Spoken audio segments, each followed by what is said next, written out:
Hi, my name is Elaine Tintoni, and I'm the lead online math instructor at ICC, and I'm going to be taking you through this online statistics course.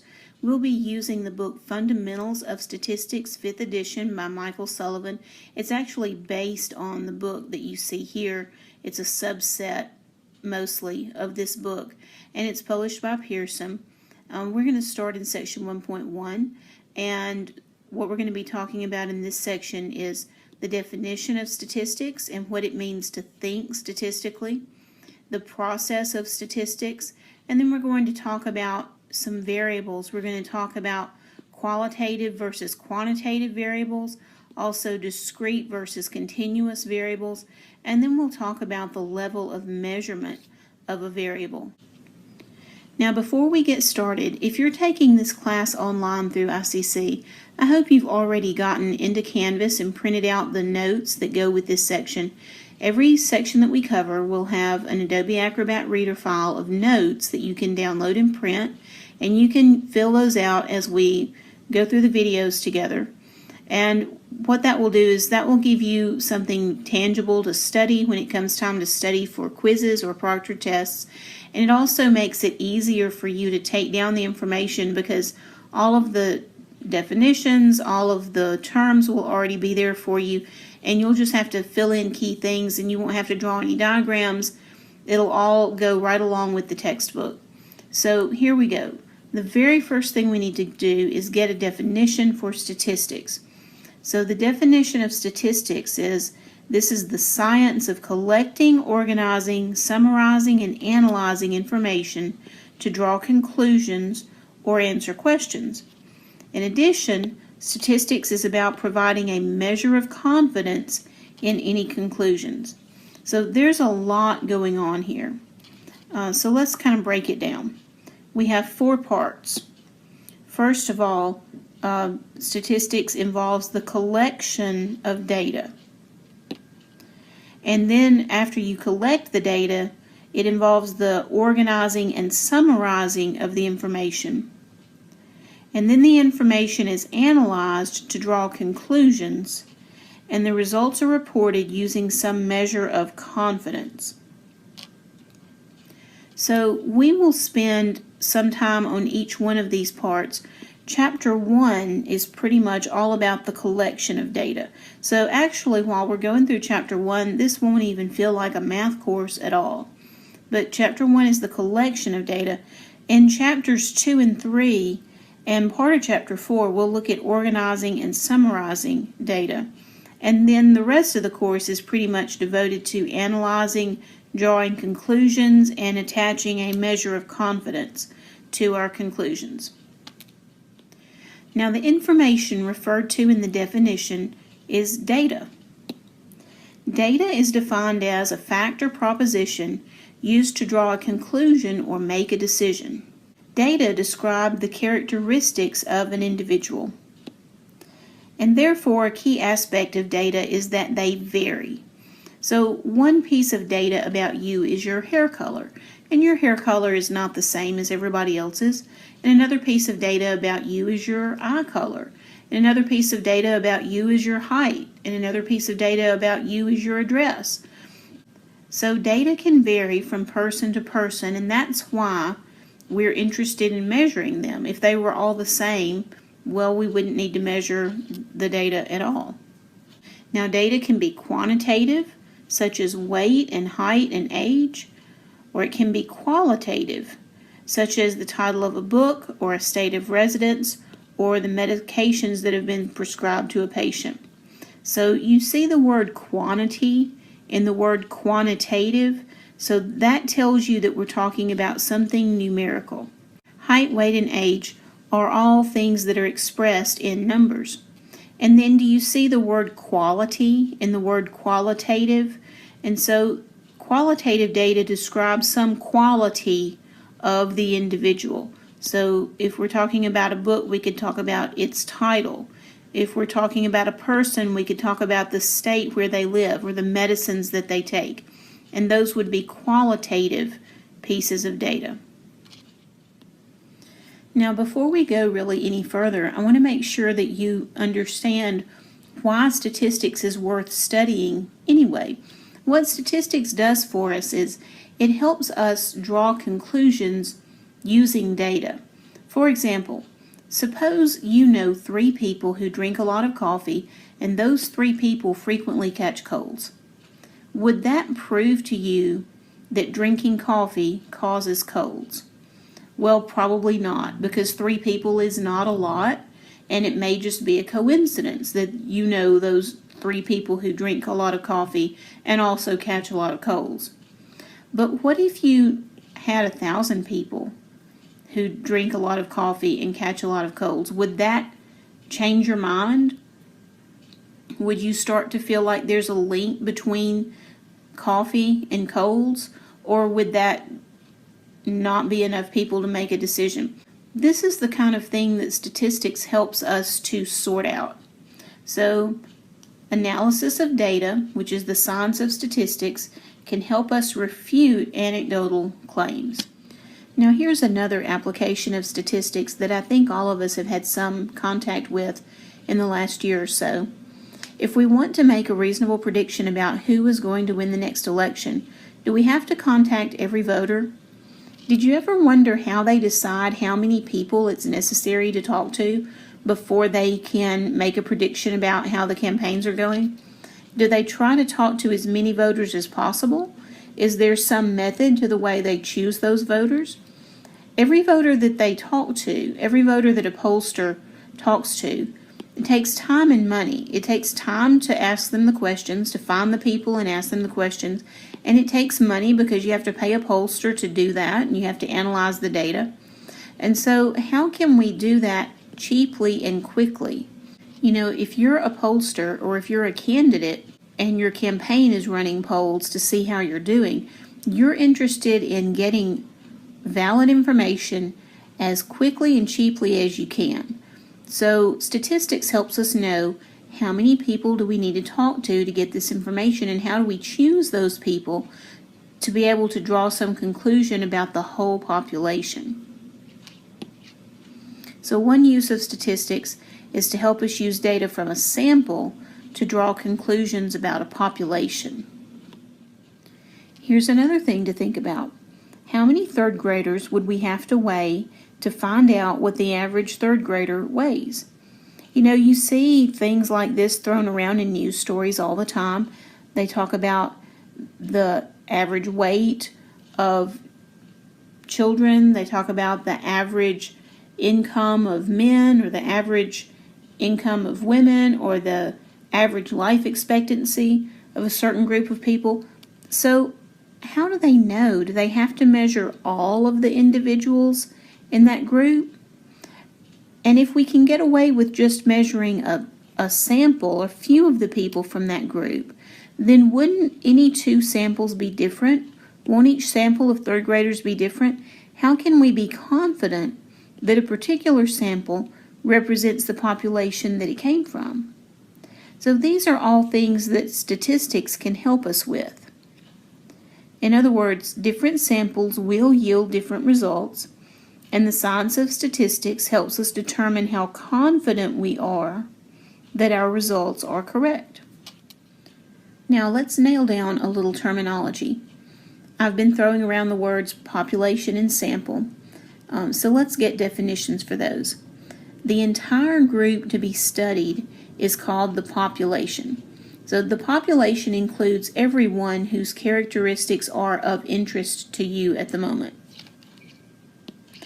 And then a sample is a subset of the population being studied.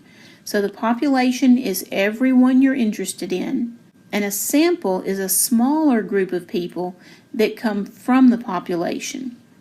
And then an individual is a person or object that is a member of the population being studied. So here we have a population. From that population comes the sample, and then an individual is just one person from the population. Now a few more definitions.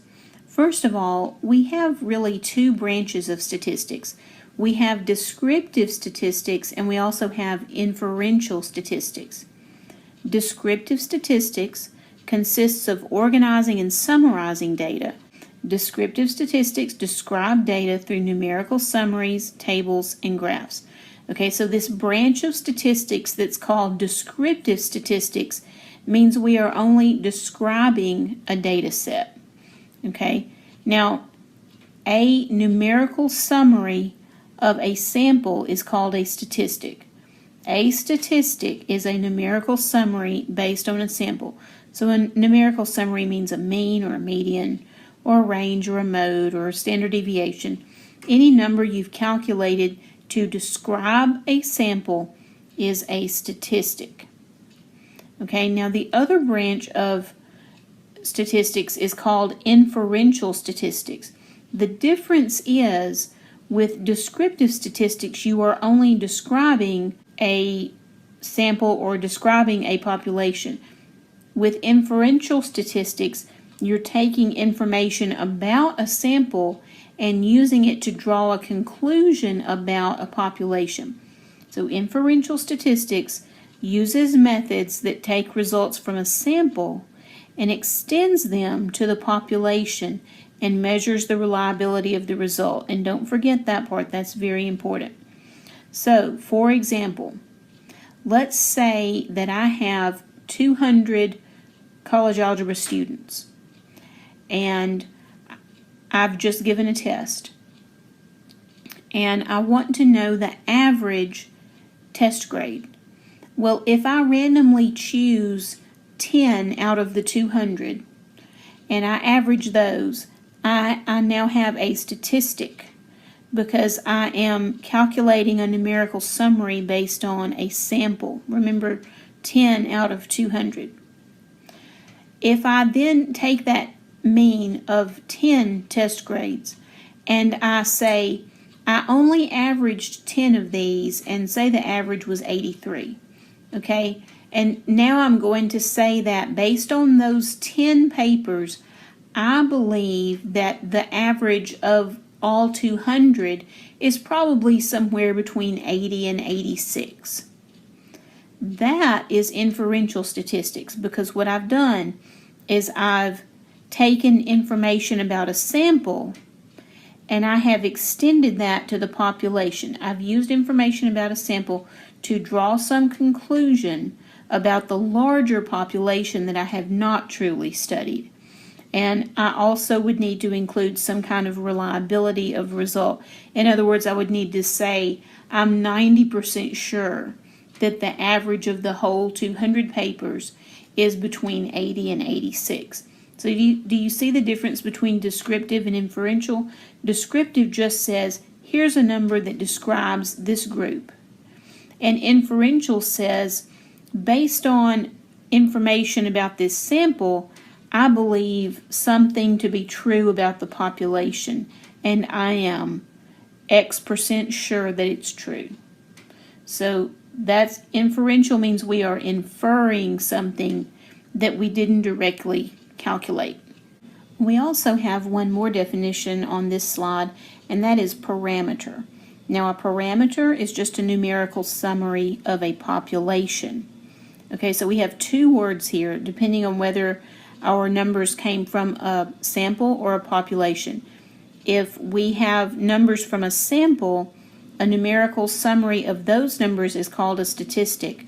But if we have numbers from a population, a numerical summary of a population is called a parameter.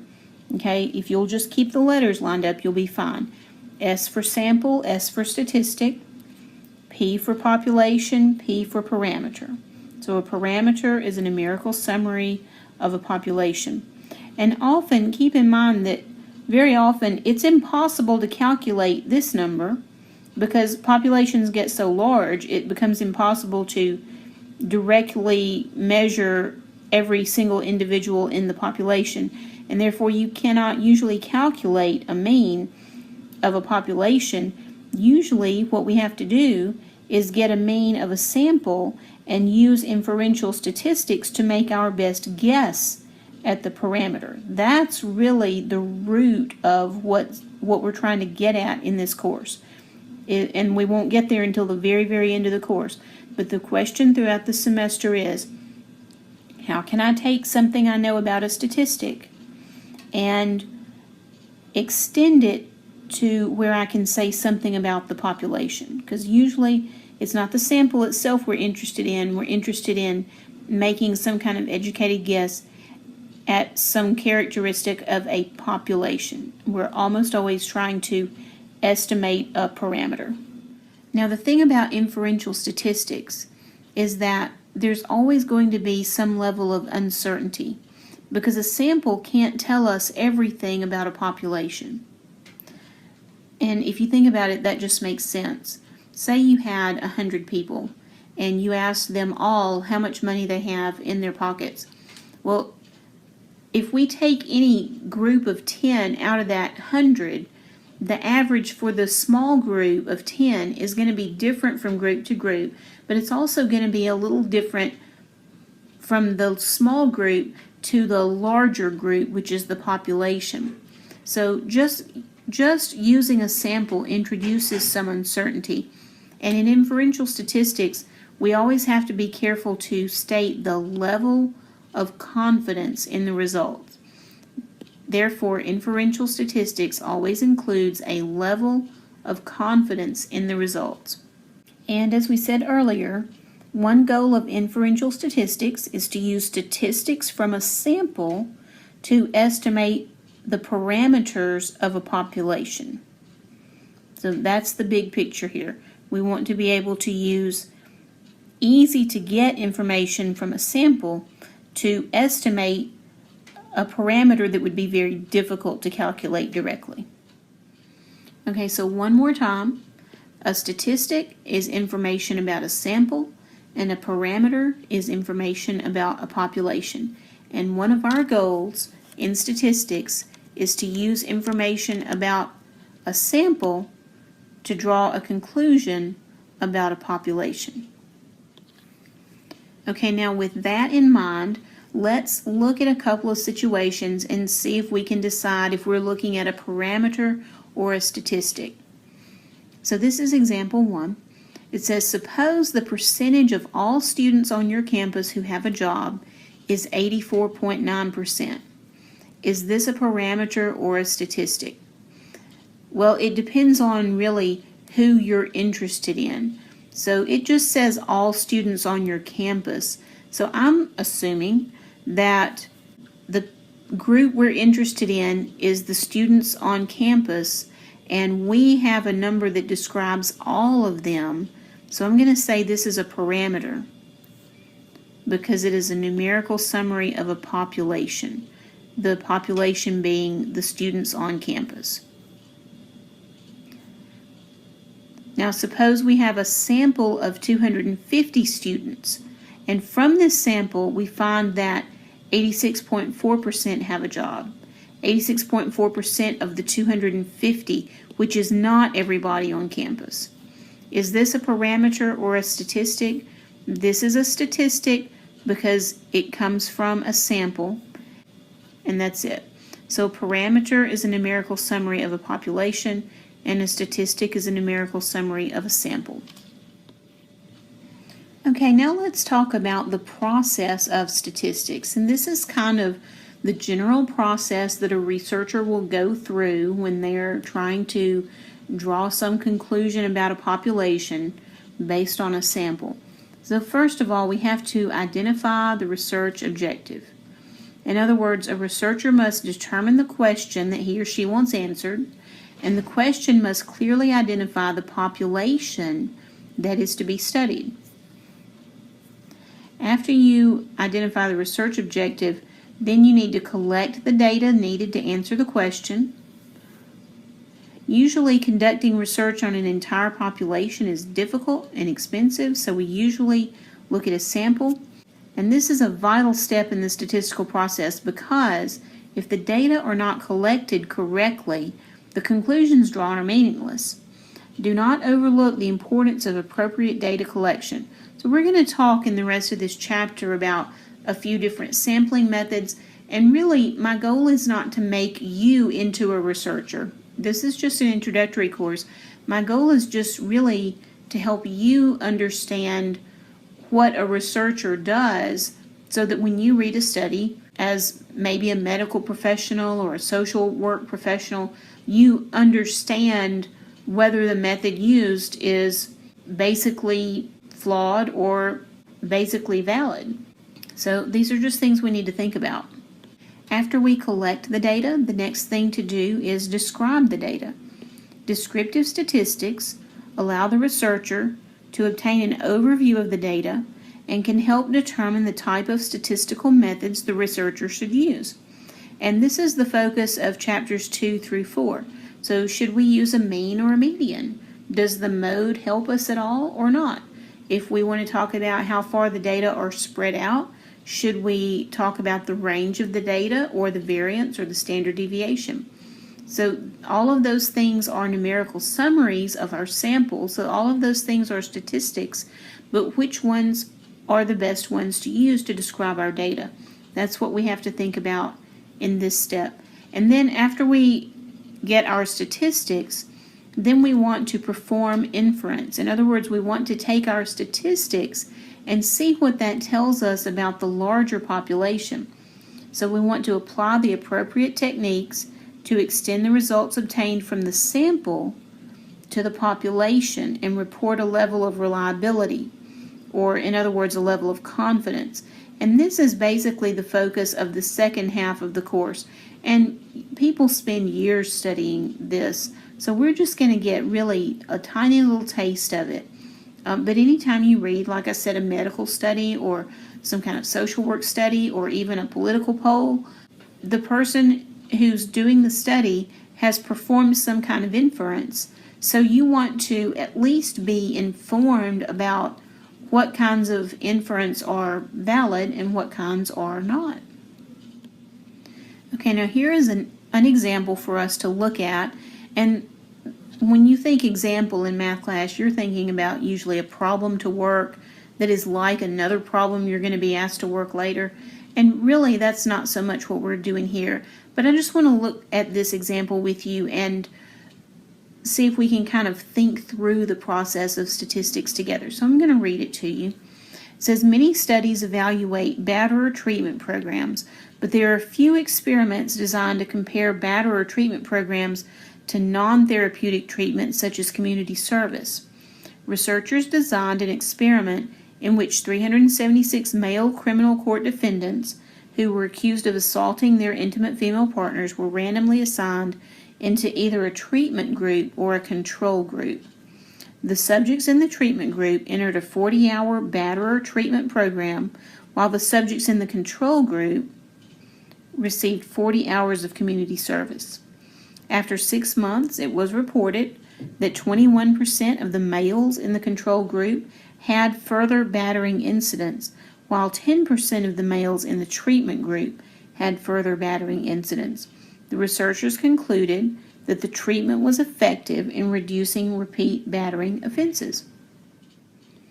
Now let's take the experiment that we just read about and compare that to our 4-step process of statistics that we learned about a few minutes ago. Step 1 in the process of statistics is to identify the research objective. Well, what were they trying to find out in this experiment? They were trying to find out if their batterer treatment program was effective or not. So we could say that the research objective is to determine whether males accused of battering their intimate female partners that were assigned into a 40-hour batterer treatment program are less likely to batter again compared to those assigned to 40 hours of community service. Okay? After we identify the research objective, then we want to collect the information needed to answer the question. So how did they collect information? They randomly divided the subjects into 2 groups, and Group 1 then participated in the 40-hour batterer program, while Group 2 participants received 40 hours of community service, and 6 months after the program ended, they went back to determine what percent had repeated the offense. Okay, step 3 would be to describe the data, organize and summarize the information. So remember when they calculated the percents for each group? That was organizing and summarizing the data. The demographic characteristics of the subjects in the experimental and control group were similar. After the 6-month treatment, 21% of the males in the control group had further battering incidents, while 10% of the males in the treatment group had any further battering incidents. So really right here is the summarizing of the information. And then step 4 would be to draw conclusions from the data. And we saw that the researchers concluded that the batterer treatment program was effective. Now, I would not expect you to be able to read any experiment summary and come up with all of these words, but I just want you to keep in mind the 4-step process as we go through the course. Keep in mind it's always identify the question, collect the data, describe the data, and draw a conclusion. And so that's always what we're looking at.